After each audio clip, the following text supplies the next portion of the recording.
Ils étaient tous sous l'emprise de leur mère, et aveuglés par son amour. Les histoires de Léo.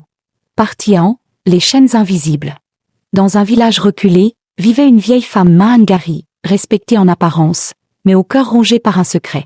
Elle avait mis au monde 3 garçons, Nkunka, Nzete ainsi que Nkulu, et 2 filles, Landa, Mabinti. Dès leur enfance, Mahangari fit une différence flagrante. Ses fils recevaient toute son attention, ses caresses, ses bénédictions, tandis que ses filles grandissaient dans l'ombre, avec l'impression d'être étrangères sous leur propre toit. Les années passèrent, les garçons devinrent de jeunes hommes forts et convoités.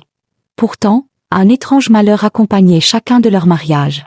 Quand l'un d'eux prenait femme, celle-ci tombait soudainement malade.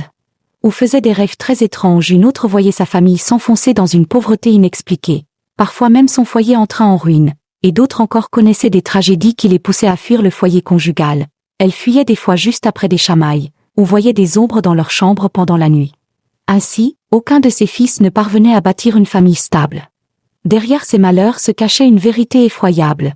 La vieille femme, par des pratiques occultes, utilisait secrètement ses fils comme des maris dans un 4e monde invisible.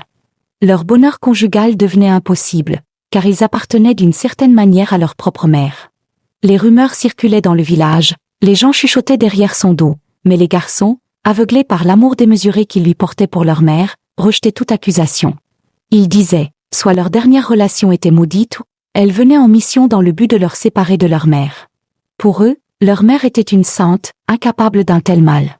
Mais un jour, le 2e fils Nzete épousa une femme venue de la ville, une femme pieuse, respectueuse et d'une foi inébranlable.